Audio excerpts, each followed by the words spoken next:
Bitcoin Radio, what's up? It's your man, Joe Blackburn, joined by my man, Jim Scampoli. What's going on, Jim? What's going on, man? Oh, what it do? Just living that Las Vegas life, that Las Vegas crypto conference life. You know how it is. BCC, Vegas Blockchain Week in the house. So how was it? Oh, well, can't you tell by my voice? Yeah. Like, my voice has been killing me, and it's only because Vegas was amazing. And although I don't typically indulge in smoking cigarettes, I did happen to have enough drinks to convince me that one would be okay. And it was not quite the honest suggestion that my brain probably was trying to tell me no. I don't know. I just don't understand what Vegas got into me. Yeah, I mean, I guess you're in Las Vegas, Sin City. You're celebrating crypto. You're celebrating freedom. You're celebrating Bitcoin Radio, CCT. So, you're just having a couple celebratory laps around the cigarette.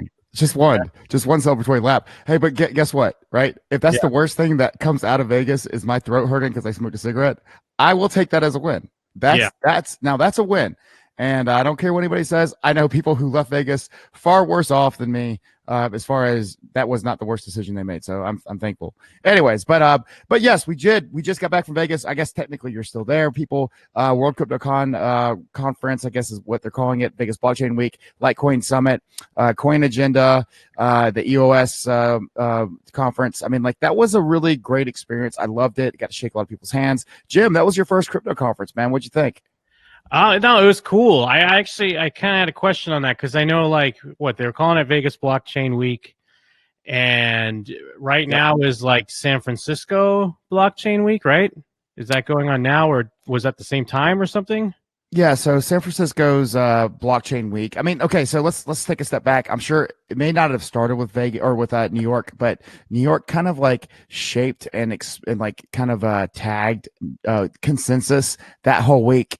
New York Blockchain Week, because there's so much more going on than just consensus, which is a conference, right? And so then you start having, like, XRP did this, and then you had Litecoin do that, and then you had, Cointelegraph or somebody else doing this all throughout that week because people were all there ready for that conference. So New York kind of tagged it, New York Blockchain Week, and consensus was kind of the headline of that. And then you had other cities do it. And then now Vegas obviously has tagged along. San Francisco, I'm not in the San Francisco blockchain scene, so I would be surprised at all if it was San Francisco Blockchain Week this week, but last week was Vegas Blockchain Week. And I hope that is a reasonable explanation. Yeah, no, that makes sense, because it's kind of like, if I could put it in wrestling terms, WWE fans out there, I don't want.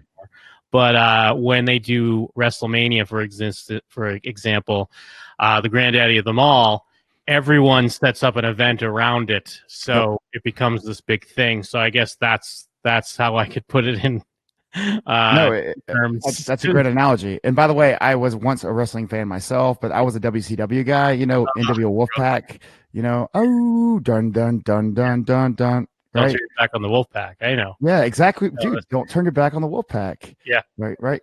Oh. I'd end up in a body bag. That's right, man. Wait, were you just NWO, black and white?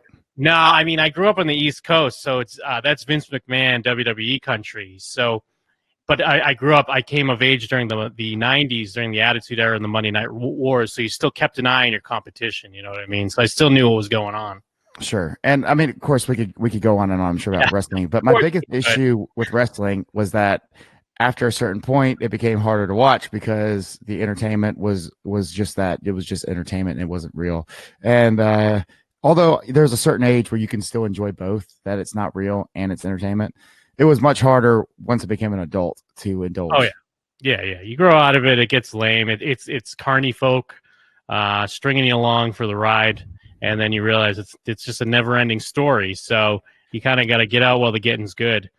Do you know that altcoins, of especially 2017, could be compared to wrestling? Right? That makes sense. Making that analogy. Yeah. Although, actually, we kind of talked a little bit about this at the conference. Now, a lot of these booths, were any of those altcoins? Because I see one like Beer Coin. I see are those actual coins, or are those just weird branding things? I don't even know enough about it. it all is like a lot of people will call themselves a coin or it's like something coin, right? And then there won't be anything behind it as far as an actual project. And I don't mean that as because they're a scam, but they're not actually like a blockchain project, right? They might be like servicing coins or servicing like a wallet. Maybe they're a wallet. I mean like Bravo Coin with Adam Barlam, who's been a guest on Bitcoin Radio, and along with several others that were representing their project and their token. I mean, I met a ton of these people, and unfortunately, I cannot put everybody out there and interview every project that I think may or may not be cool. Yeah. But yes, to answer your question, some of the booths that were there were representing their actual project as a token. And now, there are plenty of altcoins. Now, again, for people that don't know, I mean, I've been on this show one other previous time. I am a noob, so I will ask. He's brand new. I will ask some noobish questions, and hopefully, if you're a noob out there like me, I'm asking questions that you might be thinking. Now, hey Jim, no, I think that your questions and your voice represents a very interesting bridge for many people who do listen or who may even been in crypto for a long time, maybe never been to a conference, maybe all they know about cryptos because they I guess lurk on CCT. So I don't think there's anything wrong with what you ask. Thank you. And actually, I said something that's wrong. You're not brand new. You've been in now for some time, but you've been listening to me now for 3.5 months. Hopefully, you've learned at least one thing because you listen to the one person who's listened to every one of my podcasts is at minimum, even before my mom. You. Yes, yeah, I've heard them all. A few times. So now, obviously, there's plenty of altcoins, but not every altcoin would be categorized as a shitcoin, correct? If I can get it wrong. Well, that's actually not wrong. Every it's altcoin subjective. is a shitcoin? If it's not Bitcoin, it's a shitcoin. Oh man, all right, that's interesting. Wow, maybe that's something Charles can use for socials.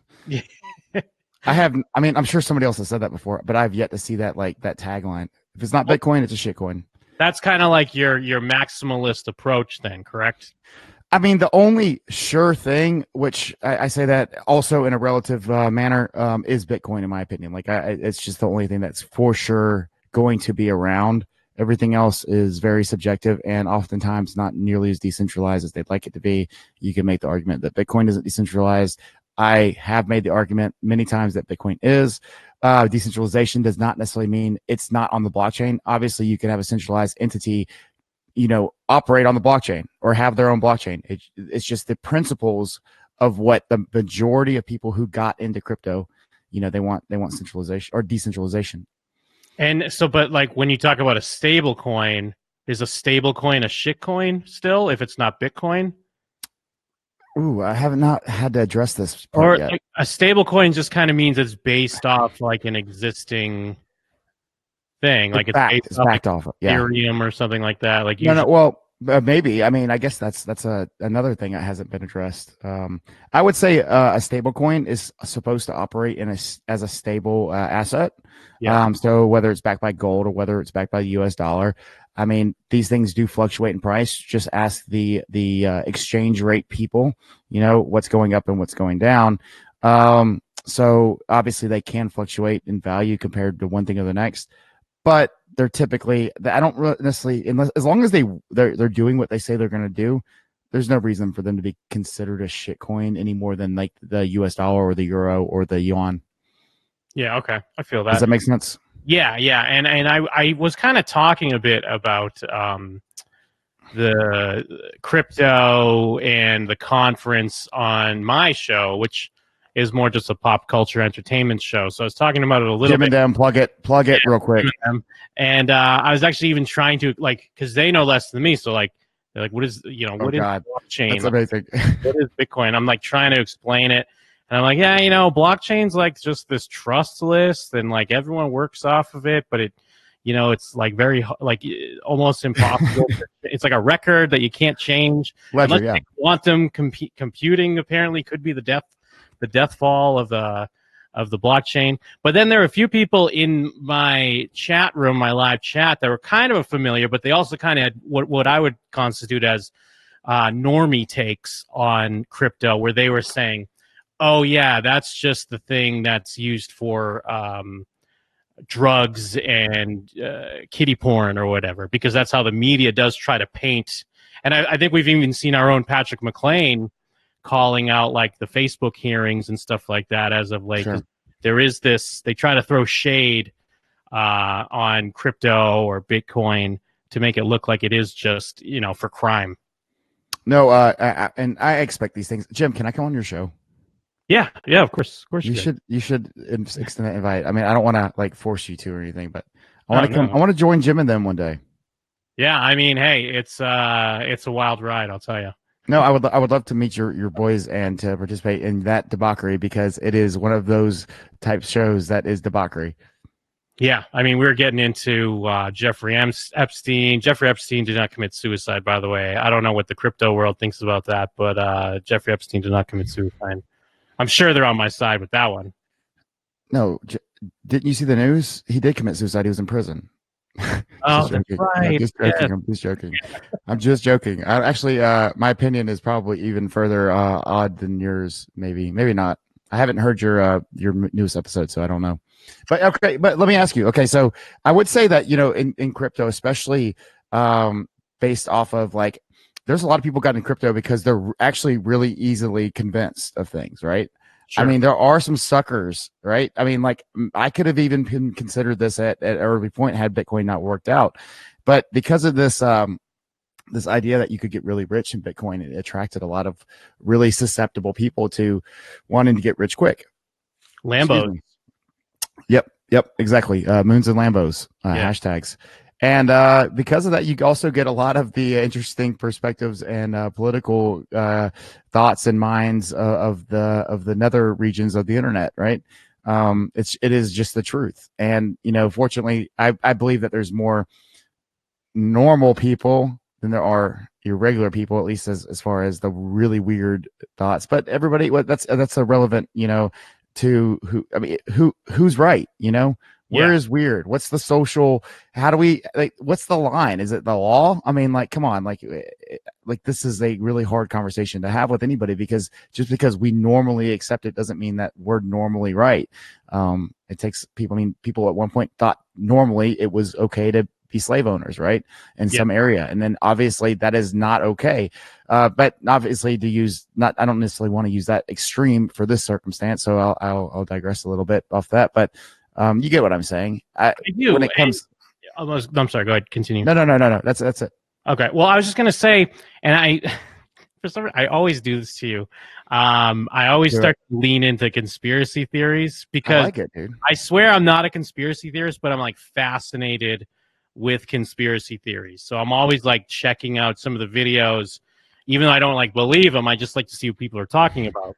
And back in the day, back in like 2012 days, when everyone was gearing up for the end of the world, there were plenty of videos on that. The Illuminati, of course. Sure. Everyone knows a little bit about this. There was always this part of the prediction was always talking about how they were going to try to roll out and push a one world currency on us. Now, in a weird way, like crypto, or if one of these like crypto like coins or currency kind of floats to the top, like something like Bitcoin, and becomes more, or Libra, whatever it could be, and becomes kind of the main like name brand, wouldn't that potentially be this one world currency? And I know we're all about like, I don't speak for everyone, but I think one of the big ideas behind crypto is the freedom behind it. But doesn't that also set us back a little bit if you're afraid of like globalism and stuff like that? No, sure. I mean, this is absolutely a relevant discussion. Today's show is sponsored by Relevancy.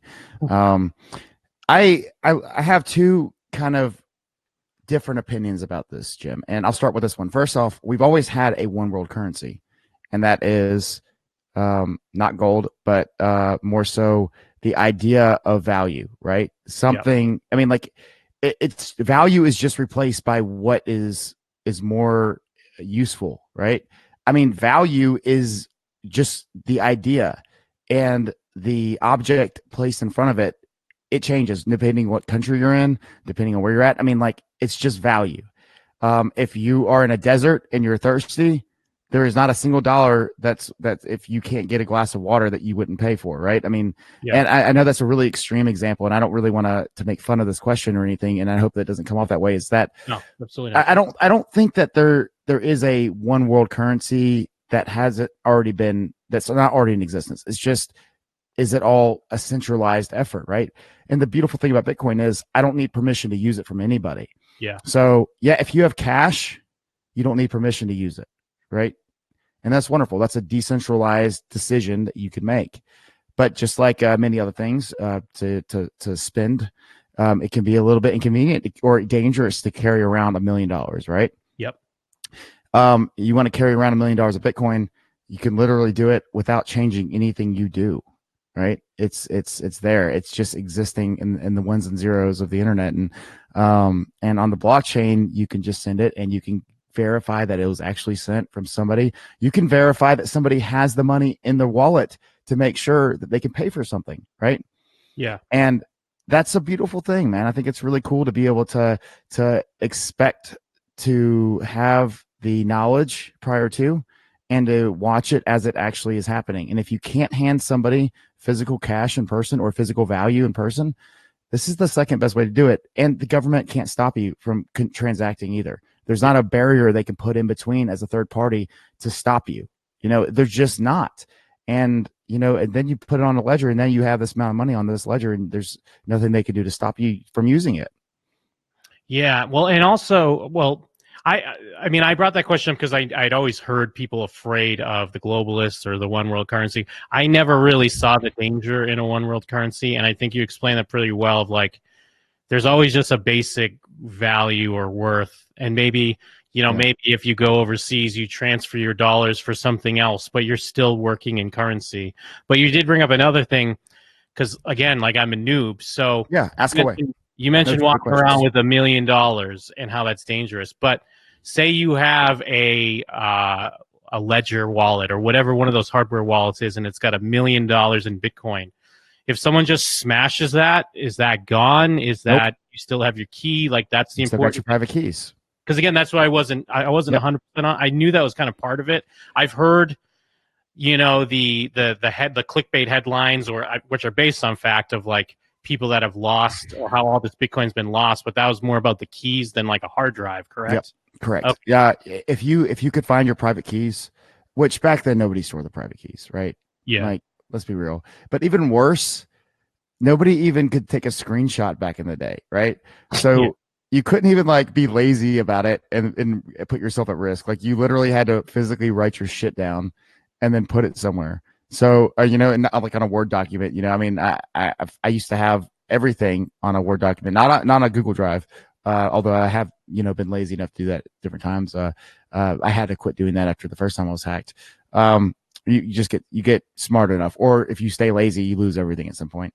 It's bound to happen. Now, with that being said, though, Jim, that's not a stupid question. I'm glad you asked, because a lot of people do not recognize or even know to ask that question, and the experts don't think to answer it prior to, right?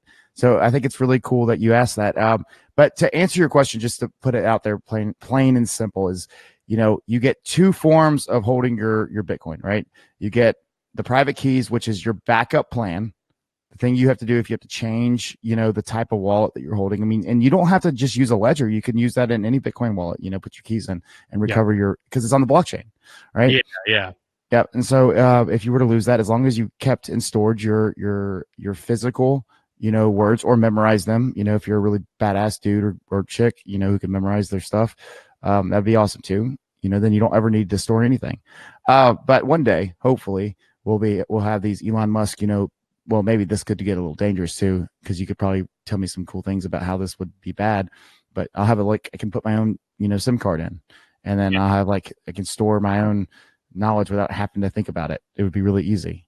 Oh, what's that going to be like? Memory chip? Like, I don't know. That's where it gets scary, because then it's like, if someone's hacking into your brain now, because when you have a computer in your body or something, Man, what could they make people do? Like, how deep is this going to be when they merge and you become a hybrid machine? Yeah, like not quite a cyborg or an android, but like I guess like an enhanced, whatever they would call in a sci-fi movie. Resistance is futile. Well, because I mean, or never mind that. Just like don't even think about someone hacking in. You Just will think be about when you have assimilated. just standard computer issues. So then it's like, oh, my SD card that's in my cerebral lobe crashed. I need someone to reboot it or whatever. Like just that shit. Because that's why I'm even like skeptical of like self-driving cars, because I think about how like my fingerprint reader doesn't always work on my phone and shit.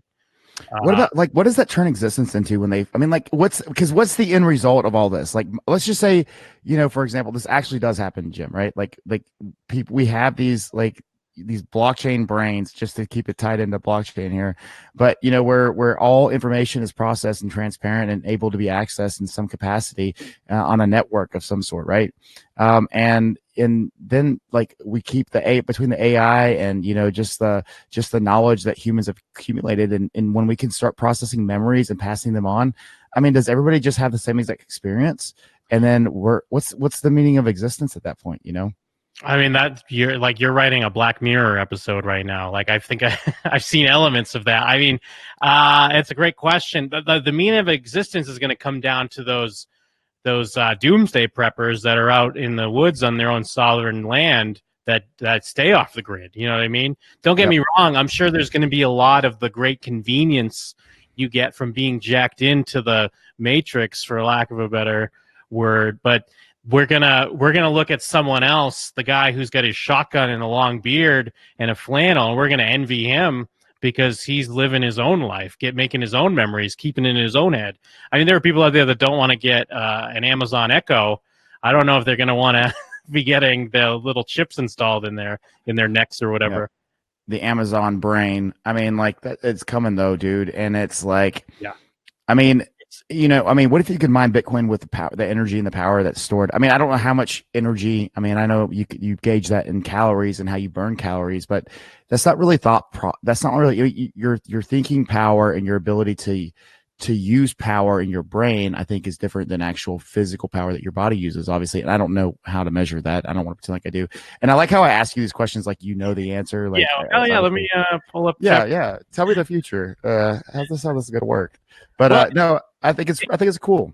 It's weird because I scoff at the people that won't get like an Amazon Alexa or a Google Home, because I have a couple Amazon Alexas in my home. I mean, number one, because I understand the people that don't want to get one because of the privacy concerns. But if you're that against it, I feel like you probably shouldn't have a smartphone, because if you have a smartphone, it's already game over, in my opinion. So I'm going to have an Alexa so I can be like, hey, turn off kitchen, and it turns the lights off, like stupid shit like that. I enjoy it.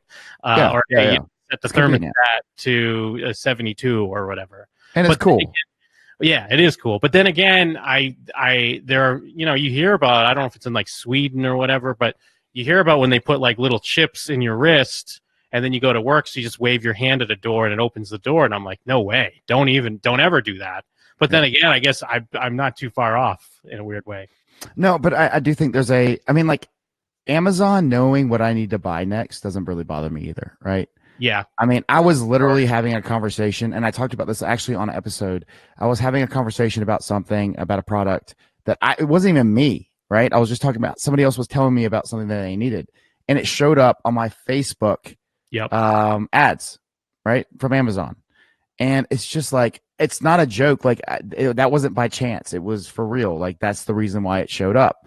And it may be even possible that we were talking about in Messenger too.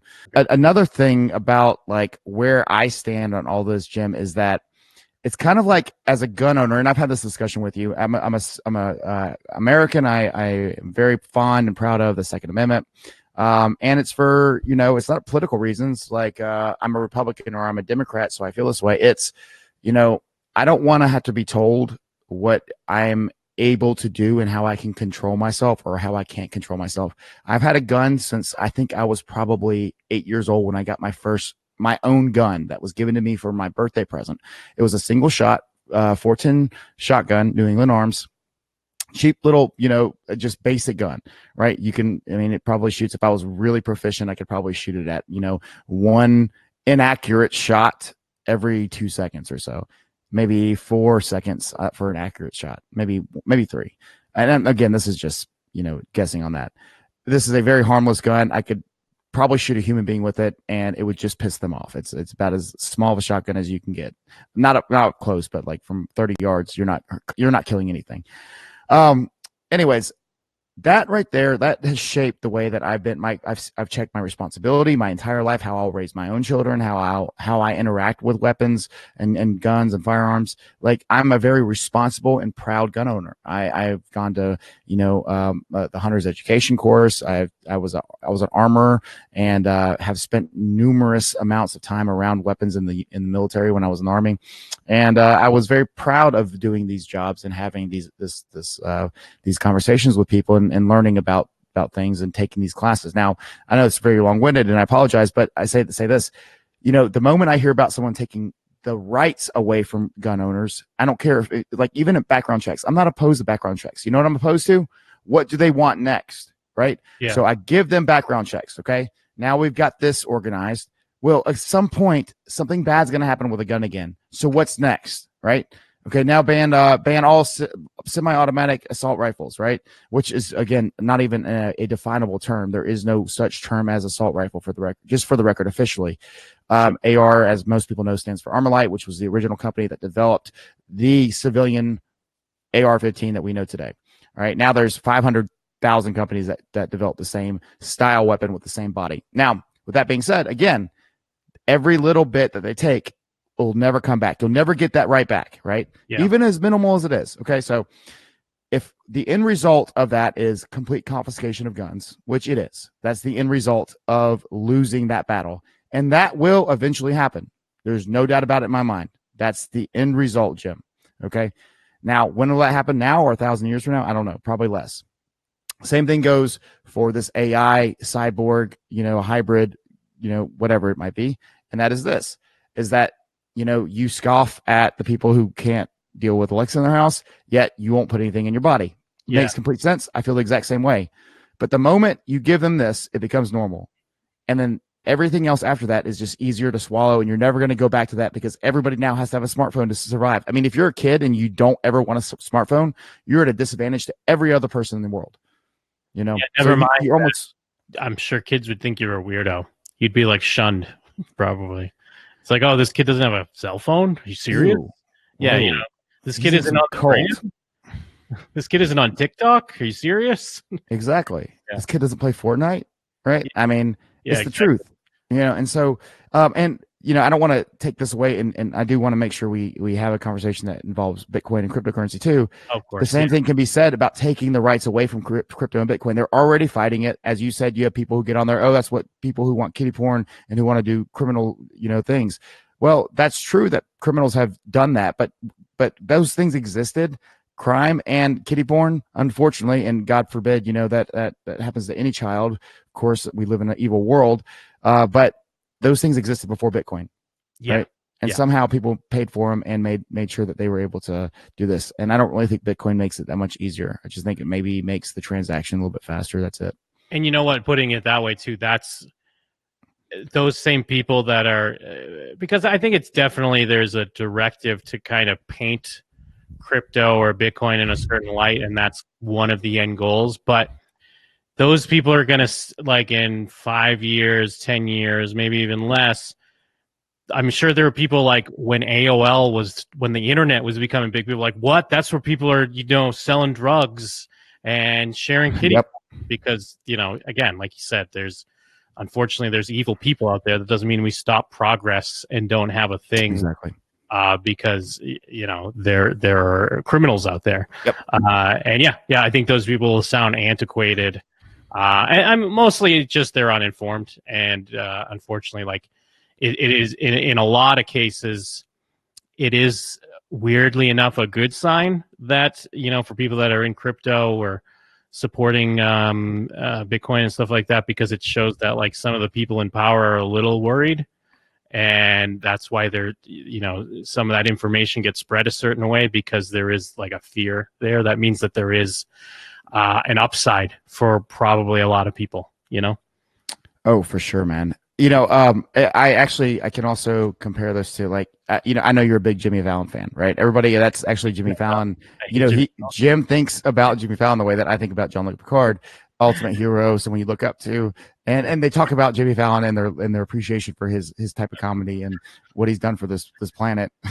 Obviously, that's a joke. You could see the sarcasm if you're watching this on video in Jim's face that he's not agreeing with my statement.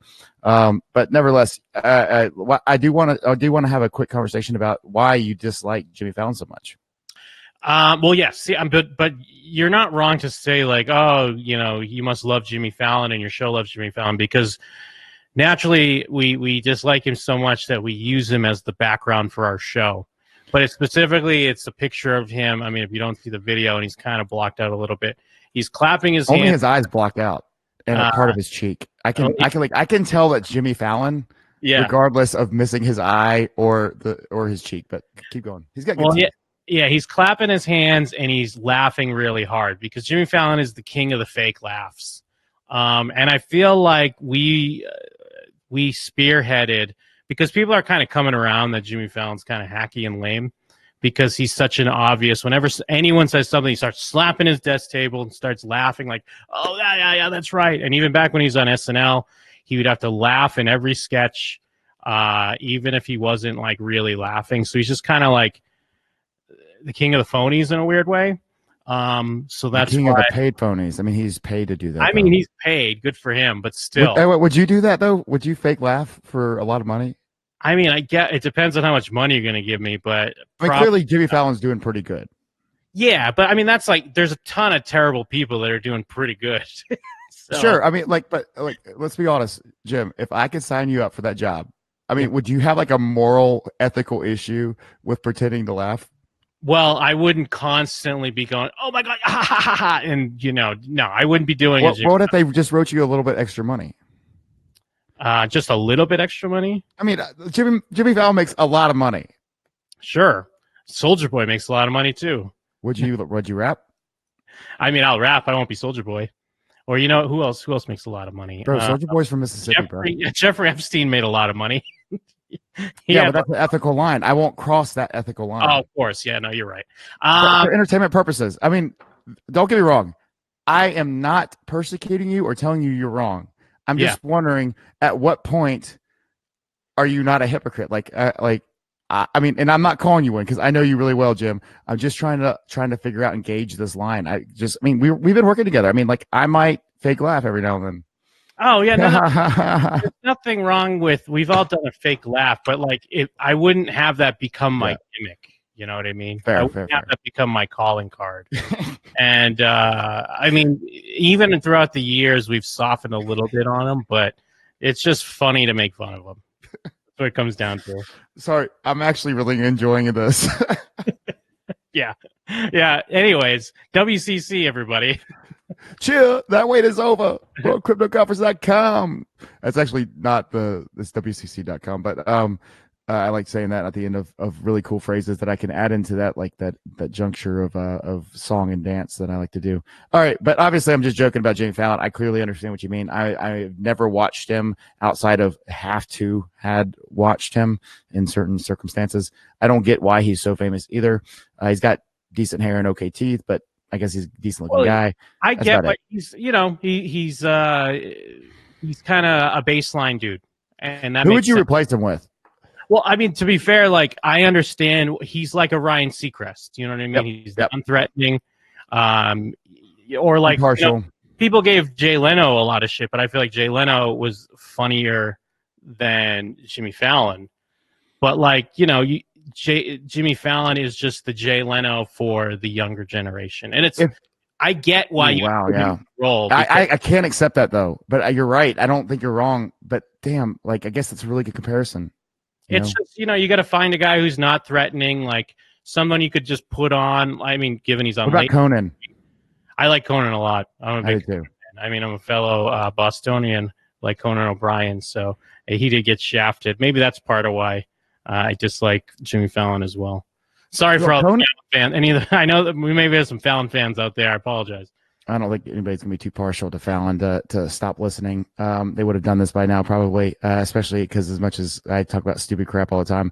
All right, but we can veer back on topic once again, Jim. It's just so much fun. Like when I get to talking to you, Jim. I mean, I'm fortunate enough that I could just pick up the phone and talk to you. These people are getting a chance to talk to you or through me, so I'm enjoying it double time at the moment, at least. Let's kind of to hit a topic that I want to make sure that we cover, and that is the value of the crypto conference, especially from someone like you. And it probably does leave you a little bit open-eyed, like, like, whoa, that's kind of cool. Oh, I see, but I mean, if I'm honest, I mean, you go to Consensus, it'll blow WCC out of the water as far as how big and how many people are there, because it's New York City.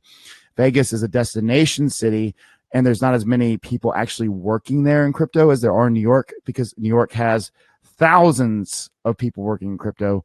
Sure. I mean, I can name several businesses, including, Anthony Pompliano, who is one of the leading voices in crypto and has his own podcast, obviously, as most people know. And it's been one of the better ones. He's on CNBC about once a week. He's on, Cheddar TV, et cetera. He's based out of New York. You got Alex Mashinsky and the Celsius team. They're based out of New York, among many, many others, not to leave anybody out. I just can't name them all. It would take a whole hour. What's the crossover with Wall Street? Like, are a lot of those guys take a look at? I mean, because I'm sure some of them just deal with currency in general sometimes. Because some people play just currency like people play crypto. Sure. I mean, business and stuff in general in New York, yeah, it's got to have Vegas beat by a bit. Sure, it's got everybody beat by a bit. You know, it's not just Vegas. The only comparable place that would have maybe the only place that can actually compete with Vegas would be San Francisco, which they're having their own stuff this week.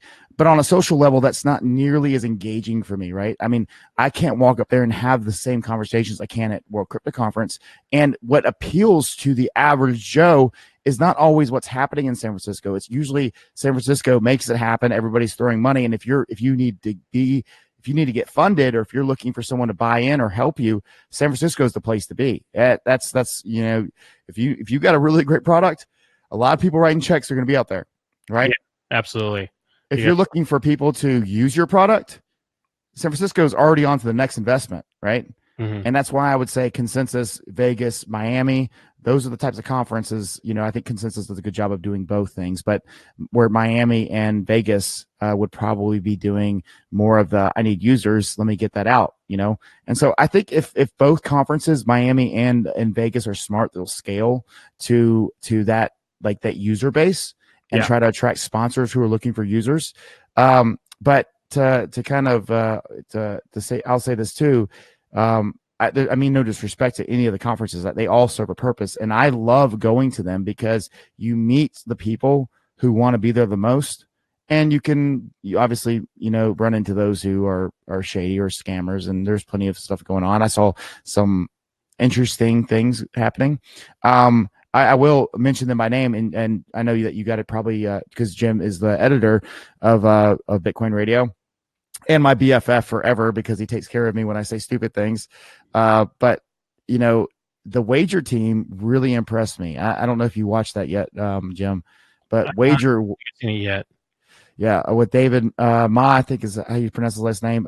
They are a blockchain based, system in which you can wager on a sports match using oracles, and guaranteeing the success or the failure is done through these oracles, and it processes and through the technology in the blockchain, it processes your win, right? Hopefully you win.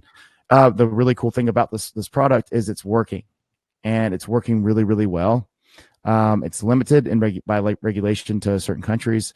And although I don't want to spoil this because it's not a US based company, it is a Australian based company. Australia has very lax rules on gambling, whereas it's not even taxed. Your winnings are straight up your winnings. You don't have to worry about that, which is very different than US winnings. It's just a really, really, really, really, really, really badass working system right now. I mean, I'm not talking about the token. I'm not talking about, investment or speculation. I'm talking about it's working, Jim. Yeah. It's working. And that's something that's not happening. Yes.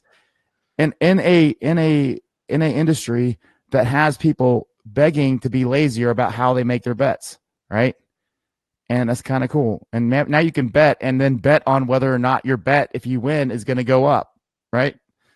Now, It's and kind of interesting. how does that work? I mean, because I live in Vegas where it's already, gambling's legal.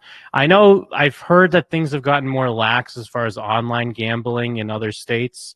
But if something like that's based in like Australia, so is that okay then for other states, or are certain places locked out? Do you know how that works?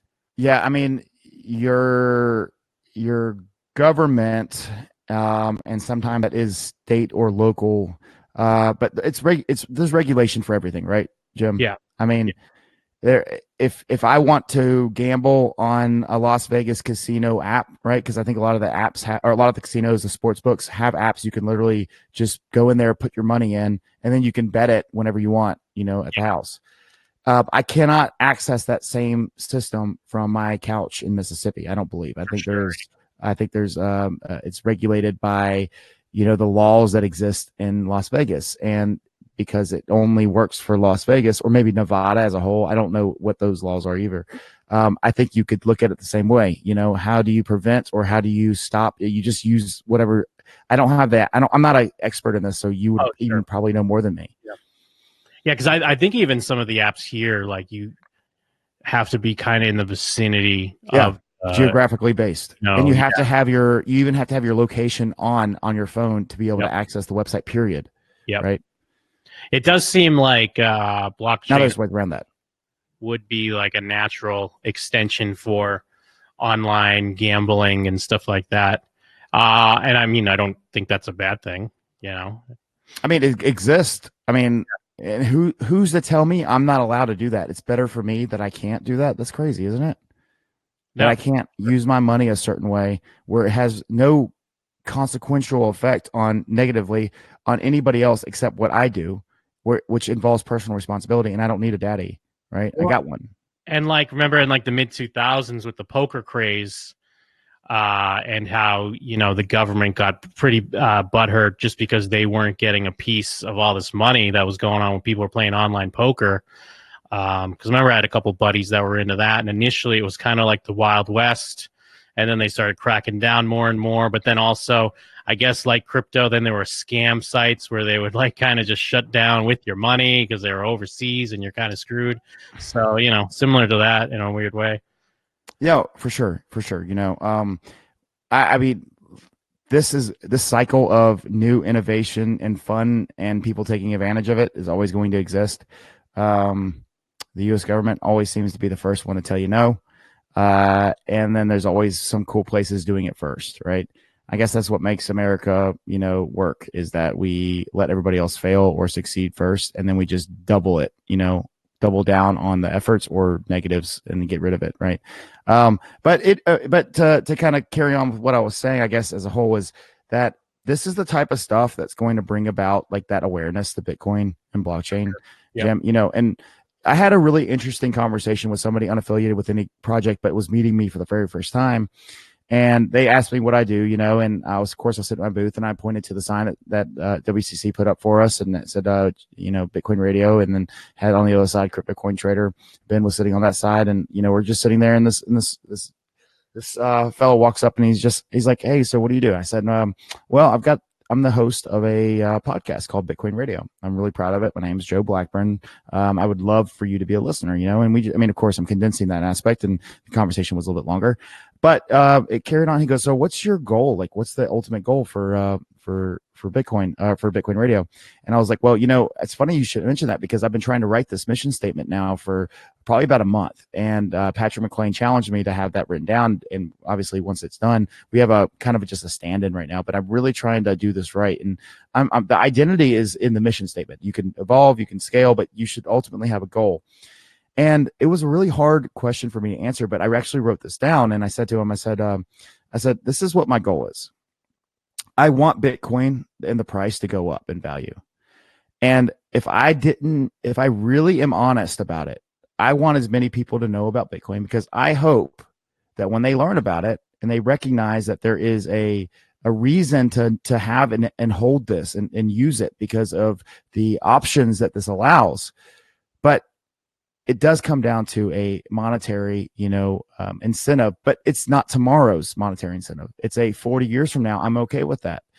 but it does. I mean, you have to be honest with yourself, and it makes it very difficult that I also have a lot of political aspirations when it comes to this. And I think banking on Bitcoin, no pun intended, because obviously there's a show on Netflix called Banking on Bitcoin, is a good way to set a precedent on what you want to be when it comes time. Now I'm getting older. I'm 34 years old. I can start thinking about becoming the president next year, right? After 2020, June of 2020, I can actually run. So look out, Donald Trump, right? You did a year more than Jesus Christ. Oh, I did. I made it. Yeah. God bless me, right? And us, and him. I'm just saying, because when I turned 33, I was like, Jesus, this is Jesus's age. So now it was. Any day after this, it's like, all right, you better fucking make some of it. No, and obviously that can become a touchy subject, but it's your time to step up. Yeah. Yeah, I'm not trying to throw shade. Everybody's making a joke. No, you weren't throwing shade at Jesus. It's a hard question to respond back to, or hard statement to respond back to. Yeah, that is the interesting perspective. And I'm a fan of Jesus, so I mean, regardless if you don't agree with religious perspectives, I think he lived a pretty good life if you read the Bible and you read it. So regardless, I am very, very, very thankful that I and you have both reached this age, and we do have to do something with it. And what is that going to be? What, Jim? What is it? What's the goal for Jim and them?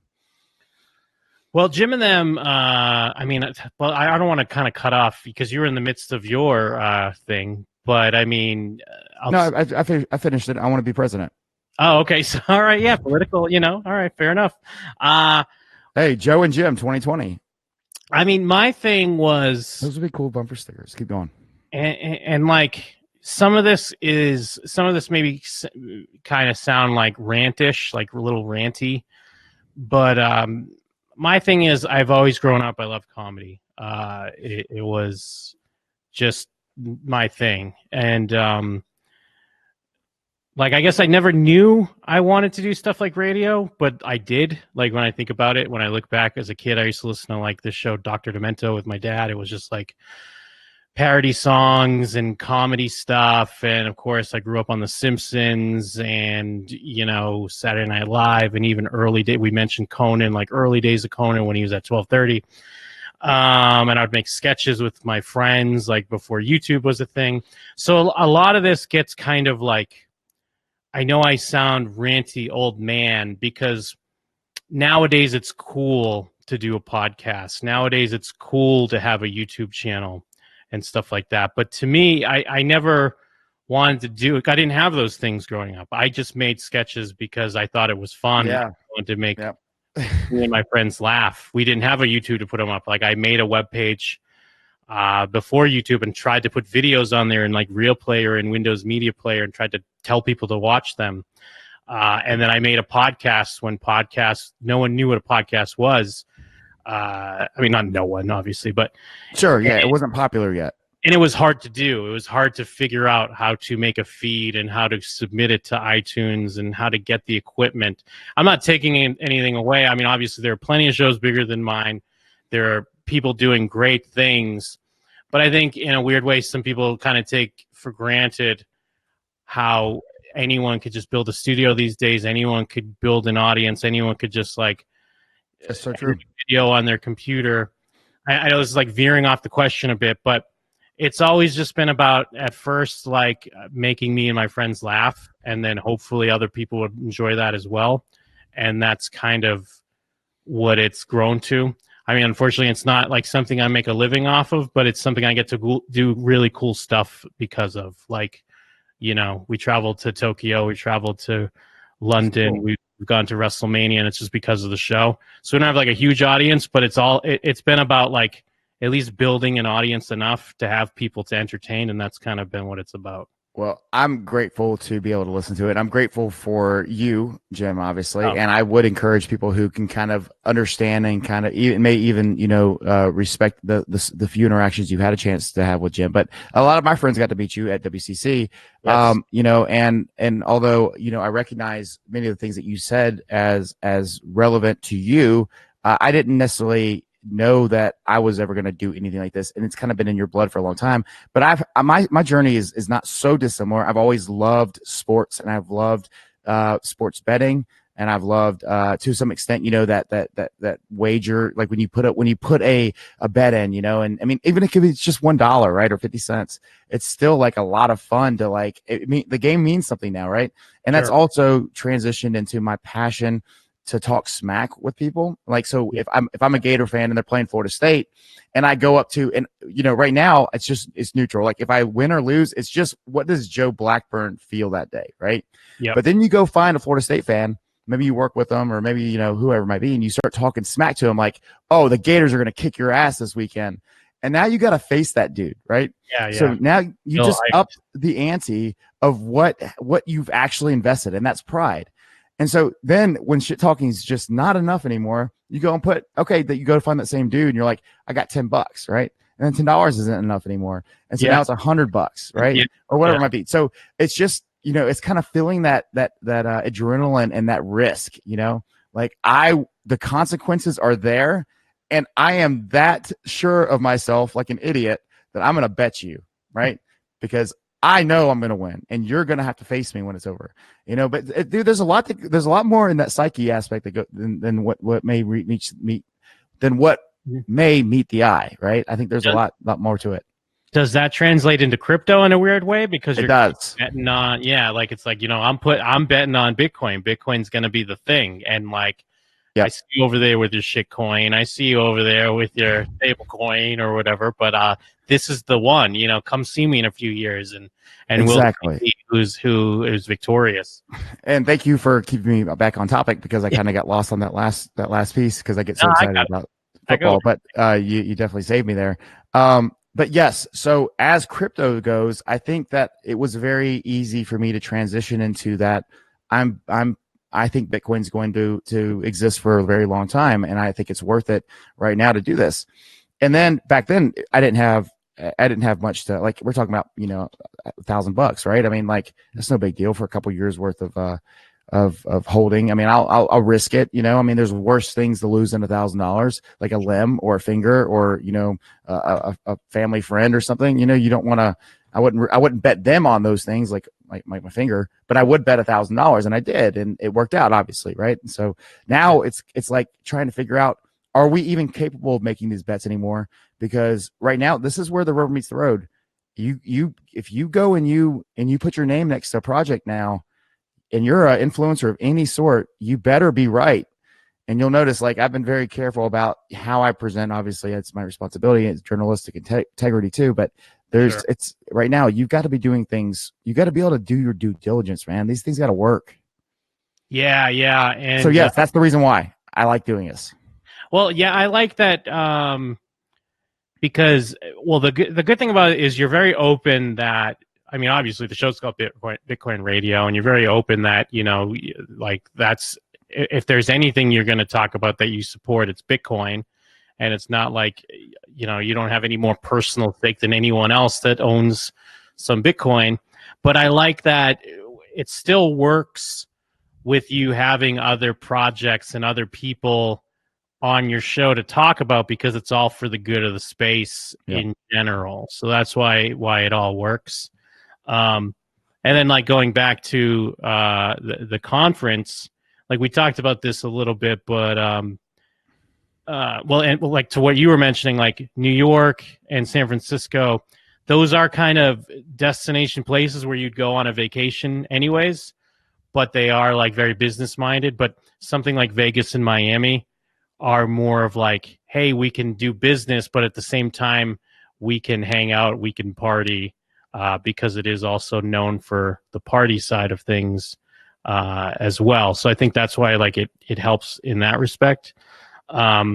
And fuck, I lost my train of thought, but okay. So for me to add on to that real quick, as it comes with crypto, the risk, the reward, also comes the lifestyle, right? Oh, sure. And if you're in the lifestyle of, I'm betting and trading on Bitcoin and other cryptocurrencies, that is not a business driven idea or ideology. That is a risk reward ideology. Now, you can still have those ideologies in business, of course, don't get me wrong, but the business entrepreneur sector is very different. It's very, startup almost corporate mentality driven. And that does not necessarily not work with the traditional mindsets of Bitcoin and cryptocurrency owners, but it is a very different way of how they do things. Yeah. And this is why I love the Vegas and how WCC and Vegas Blockchain Week. There were plenty of corporate and good companies that are startups or have been existing now for a long time that were sponsors, that were there, that had booths, etc. And they could fit in at New York, they could fit in San Francisco, and that's not to take away from anything. And I don't want to peg an idea of Vegas in this Blockchain Week on WCC or the surrounding different sub conferences, that were around. But I personally, as a social media guy, I can't go and get the same value, right? I need to go and be where these people are because they tend to be more fun, engaging, and exciting. I had an amazing experience at the Lightning Cup. I'm wearing their shirt right now. Boom. Nice. Yep. Right. Lightning Cup. Litecoin, Decent.bet, Blockchain Valley, among a few other companies were sponsors there. They're actually on the back. I'll show them to you later. That was, Jim, first off, what do you think about that? That was great. Yeah, it was awesome. You should have played in it. Yeah, I know. But I never even played Fortnite once, but I guess who cares? But yeah, I should have. We could have got you an entry. Yeah. I mean, dude, that was one of the most exciting experiences of my life to be on that center stage. I got another Mississippi boy. I got Jonathan Abrams sitting right next to me, NFL player, Oakland Raiders star of the HBO series, Hard Knocks. I mean, dude, that was a really cool experience. On my other side, I got Joel Comm, one of the best crypto podcasts, him and Travis Wright with Bad Crypto, sitting there. They're calling me out. Everybody's calling my name. I felt like I was the star. Yeah. F the pros, man. They kicked our ass. Shout out to the mini gunners, the Las Vegas mini gunners, because those dudes were whipping some ass, Jim. Yeah. Well, anyways. And to go back to what you were saying before about how you get into the betting and the trash talking, I did see it in the flesh because. Yeah. You were one of the reasons why everyone kept saying your name and the announcer to keep saying your name is because they'd be announcing the Las Vegas what were they, mini gunners? What were they? Is that the name? Mini losers. Yeah. Well, yeah, no, because Joe would stand up in his chair across the stage and start yelling at them and people in the crowd and stuff who he doesn't know. But it's fun because you're getting there. It's going back to raising the stakes. You're doing the wrestling promo, but that gets everyone hyped up. Everyone, like you said, raises the stakes, and everyone gets more excited. It's all fun. It's all fun when you win or lose. No one's mad when they lose. It's all good game.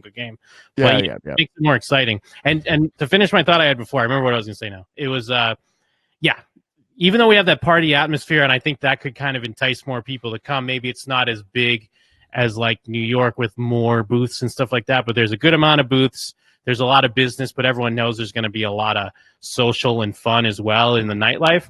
But then again, at the conference, the vibe was great because everyone was very supportive. Everyone wanted to check out what each other was doing.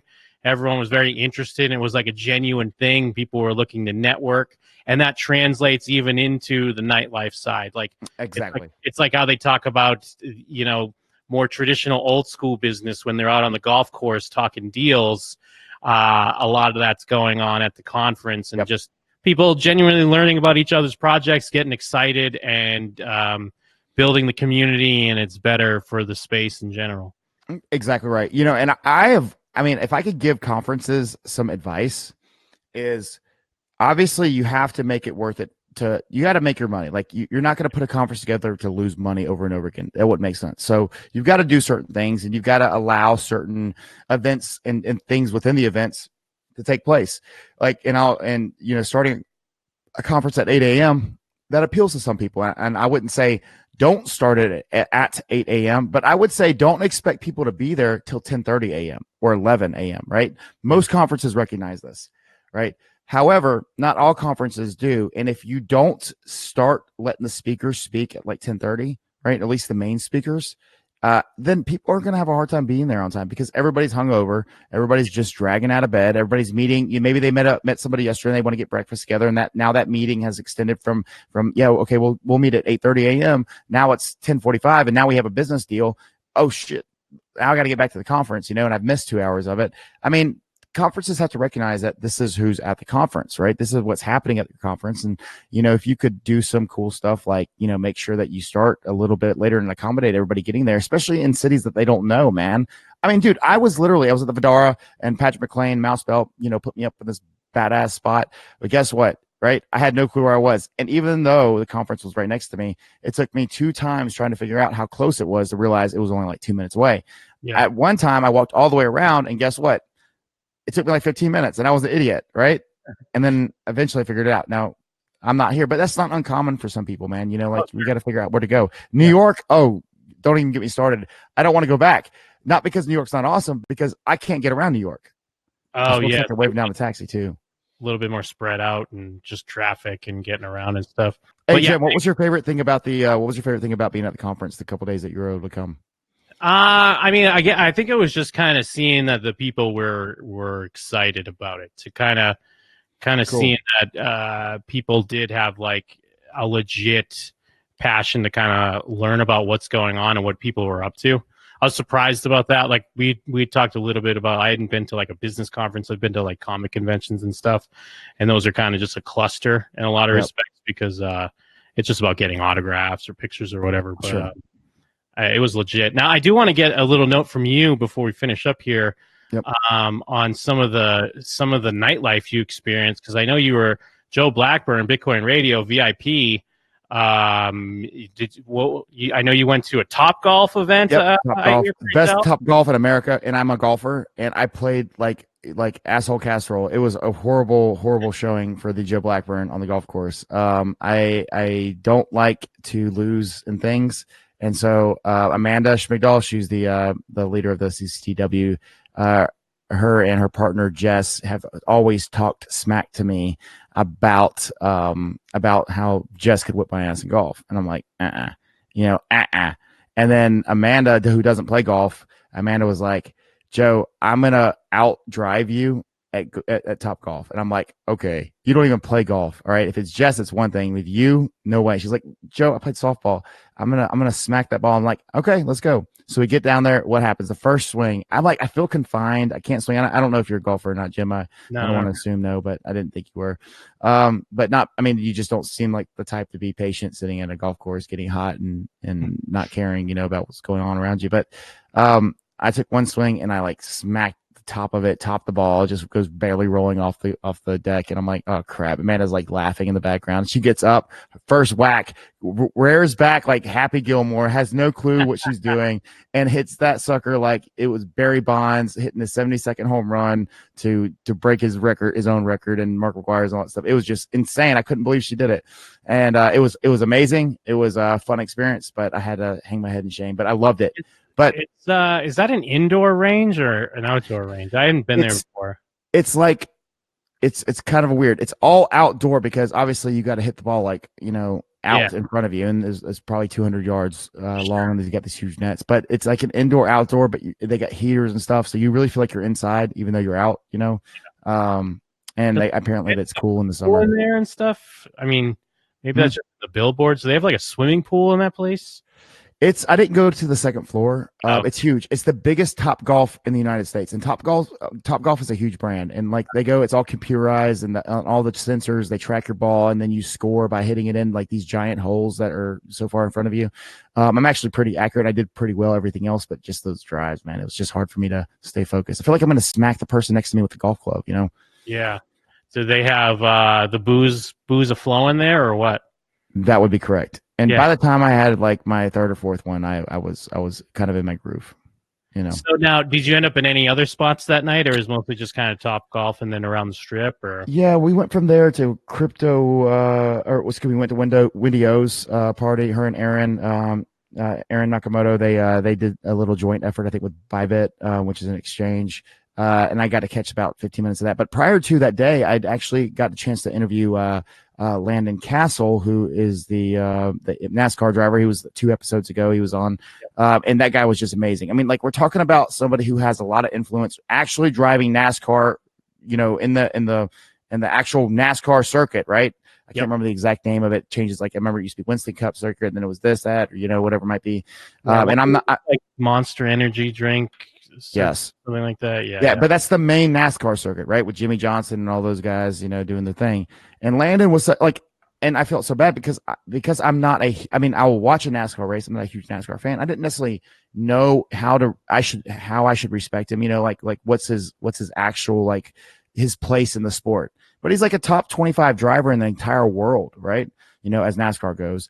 And I mean, that's just an impressive feat no matter what you are. And for him to be a supporter of cryptocurrency, Litecoin specifically in this instance, he was there for the Litecoin thing. But, another person who I got to meet besides Landon, is CJ Sapong, who's a soccer player for the Chicago Fire, I believe it's what it is. I mean, this guy was the MLS, Major League Soccer's Rookie of the Year, I think in the year 2011, 2012. I can't remember.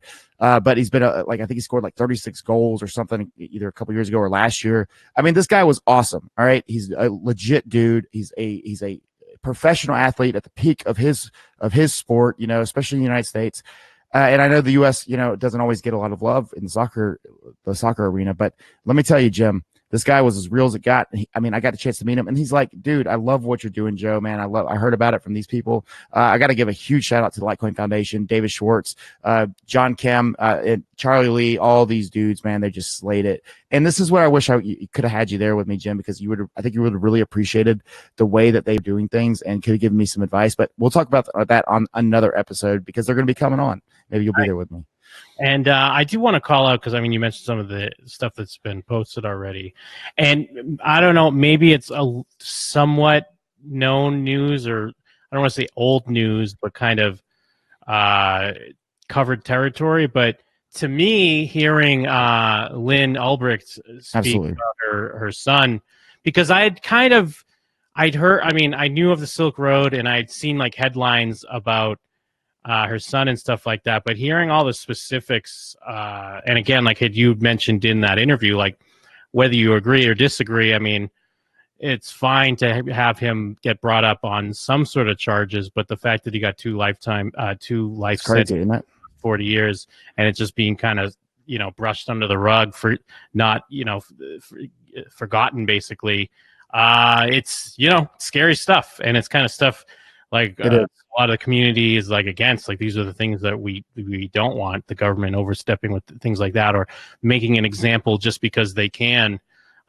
So yeah, I thought there was a lot. People forget about how big of a deal that is. Like when they say we're gonna make an example out of you, and I didn't even know that was the official words. Like, how can you say that and then have an actual like just trial, like a fair trial? Oh, we're gonna make an example of you so nobody does this. Well, how fair is that? Like I don't even understand. And I'm not here to necessarily defend his actions, but Sure. Miss Lynn, and cheers to you, Miss Lynn, if you listen to this. That woman just loves her son, right?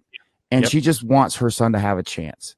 And if you look at it, technically speaking, he did nothing and did not tell anybody to do anything wrong.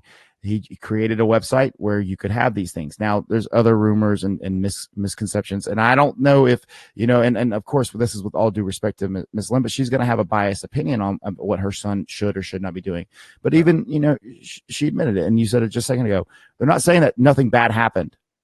You're saying this is absolutely insane, and I have no chance at holding and being with my son, the way that he may have, whatever's left of his life after, he serves his time for what he's done because obviously he's done at least 7 years, right?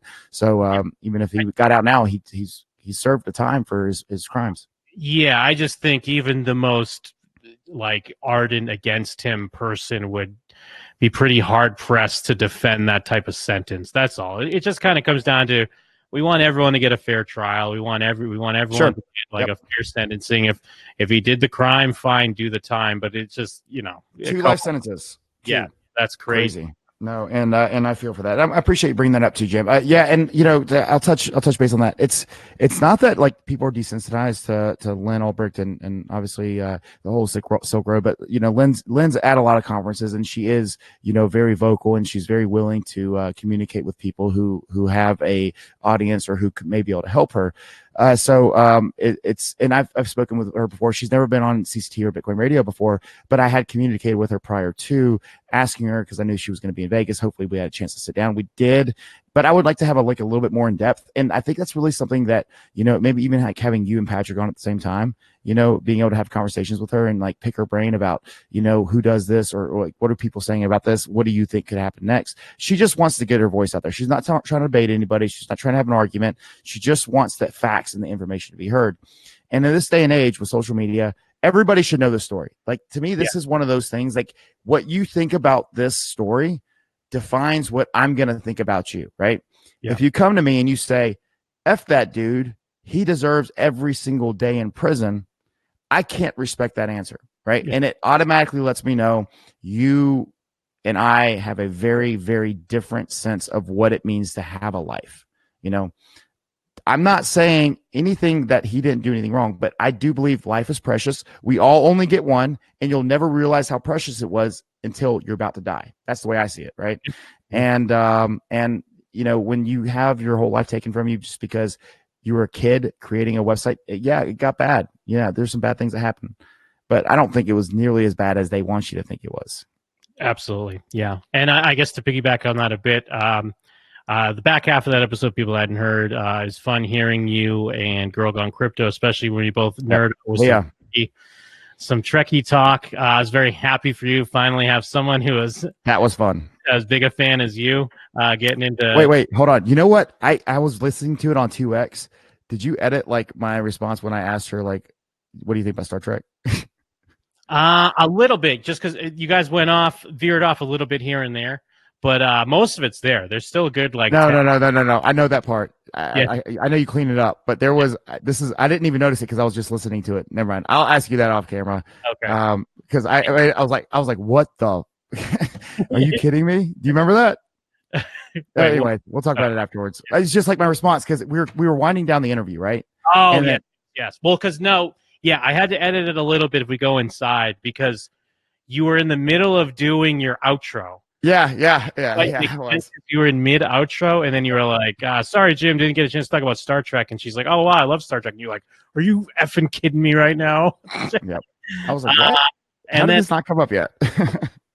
And then I guess the last thing I wanted to ask you about, because I mean, again, people keep an eye out on the YouTube and on the feeds and stuff. We're gonna have more of the interviews and things from the conference, but you also went to the Cardi B show, the Cryptoween celebration. Yes. How was that?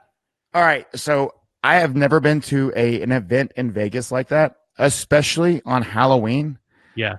What people wear and consider clothing in Las Vegas, it's very different than everywhere else in the world. Besides, like if you're like in the Amazon jungle and you're a native, like because they don't typically wear a lot of clothes, maybe and some of the traditional tribes in Africa too. There is not a lot that isn't acceptable, right? I was very uncomfortable would be the wrong word. I mean, it is what it is. It's just different than from where I'm from. It's kind of like, oh wow, I can't, like, this is happening. Like, oh, they're poor parents. Like, oh my gosh, I wonder what their dad thinks. I'm like, oh man, this is not good. I will remember this as my daughter grows up. Hey, Dad, I'm going to go to Halloween in Vegas this year. What? No, you're not. You're going to stay home, and here's some handcuffs, and you can just attach it to the door handle, right? Obviously, I'm joking, but I hope I never have to have that conversation. But yes, to answer your question, that was an experience. It was really done up. Vegas does do shows differently than everywhere else in the world too, and they know how to make you feel like you're supposed to be having a good time. They know how to make you feel really comfortable and relaxed. Now, obviously, that doesn't come without a headache the next day and being exhausted for the next week. But it was worth it, and it was a lot of fun. Nice, that's great. So yeah, I mean, overall, great success. Met a lot of people, talked a lot of crypto, drank a lot of booze, had a lot of fun. What's your drink of choice, Jim? I mean, it's hard to say. I mean, I know you're not a huge drinker, but you'll indulge. I mean, typically I'm getting a mixed drink. I'll get a rum and Diet Coke.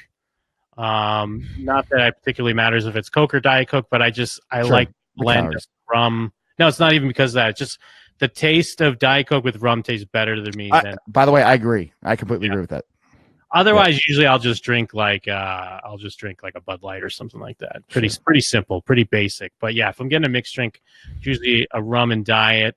Sometimes I'll order a White Russian because Big Lebowski is one of my favorite movies. Oh, classic. And he always orders a White Russian.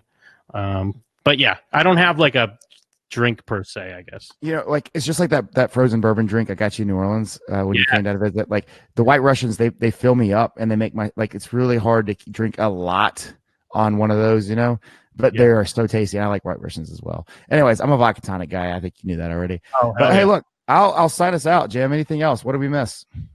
Let me think. Joe Blackburn, what's your favorite movie of all time? River Runs Through It. Ooh, wait, do I know that movie? Is that with Brad Pitt? Yep. There's several. Look, I love Avatar, River Runs Through It, Tombstone, Braveheart, Independence Day, among many others, and all the Star Treks. I'm a movie guy, and I've never seen Tombstone. I've watched it recently, and it still has a little bit of its nostalgia, but it's just not the same anymore. Interesting. Is that I'm Your Huckleberry, or is that? Yeah. I think of a different. I'll be your Huckleberry. Yeah, I'll be your Huckleberry. Yeah. Joe Blackburn, Bitcoin is a political party. I can't wait. I love that question because it's such an open. Yep. Like, I like that you don't lead anyone anywhere. It's whatever they think of it, and some people just call you on that. They're just like, "What do you mean?" And other people just go with it because I like it. They like it. Well, I think it tells a lot about the person too. Like, can you imagine Bitcoin as a political party? And then some people overthink it. I think, I literally mean, like, instead of having a D or an R next to your name but maybe you have a B, right, with the Bitcoin symbol. Yes. You know what? No, forget it. That'll be on another. No, say it. We'll tease us. Because, you mentioned, political aspirations. You talk about Bitcoin as a political party. Do you think we're nearing, I still think it's such a way off, but do you think we're nearing the day when a third party would be considered more of a serious contender? I think we're one election away from it. Ooh, wow. Yeah, one. Or maybe one more after this one, right? Yeah. The country's getting fed up and it's really divided, and there are similarities, and a lot of things that people can agree on is money, right? And so if you start uniting people under the idea of prosperity, true prosperity, and not like fake prosperity or take from here to give to somebody else. I'm not trying to be political in that statement, but like honest prosperity and an attempt to do this differently, I think that's really exciting to folks. Yeah, no, I agree. I like that answer. Oh, and the last thing I guess I would say, please, if you enjoy the show, review it. Review it on Apple Podcasts, review it on Stitcher, subscribe, tell a friend. Actually log into their account and subscribe for them. You know what? I never ask people to do that, do I? Yeah, I think we need to kick in. I think we need to ask people to review more. I think the reviews have fallen off. I think there are people out there enjoying the show, and I think that helps. Agreed. You know what? I forget to ask people to do that. We need to do something. You know what, Jim? We need like this. Like we need like, I was talking to Joel Comm from Bad Crypto, and he was telling me, he was like, he was just giving me some of their journey, and I've become pretty good friends with him and Travis as well. And they've done so many things right. And I got to meet their producer. Her name's Erin, and Erin's just a really honest and really, awesome person. And, she's got a lot of insight, on what we're doing too.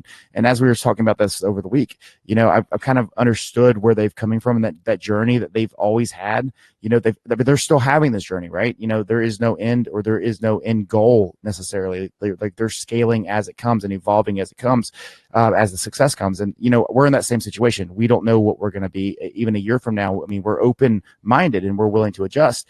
And I just love the way that they talked about how it was just a talk show. And then they had to do this. And then, oh, shoot, we didn't know we should have been doing this. So we did that, even though they've been in radio or some sort of entertainment for so long. We're still figuring this stuff out, but I got a lot of good stuff, and we'll talk about that on a different thing. And I want to have Joel and Travis back on and have these conversations, because it's just really interesting. Yeah. And I think, just like you said, we kind of, we know what we want to do, but we're figuring out the best way to deliver to you, the listener. Yep. I will ask. Hey, so everybody, if you haven't liked, subscribed, and reviewed this podcast, it helps me out. It helps Jim out. It helps everybody associated with Bitcoin Radio. If you like this show, We want to be successful. Help us out. We can get better guests. We can get better people around. We can put everything in perspective. As long as you say, yes, it's worth it. It helps me. Please do it, folks. It means a lot. Absolutely. Sign us out, Jim. It's your turn. Oh, well, crypto community, cryptoverse. We know what we're doing for the cryptoverse. It belongs to us. So I just want to know, what are you doing for it? Until next time, Bitcoin Radio. Chill. The wait is over. Until next time, Bitcoin Radio.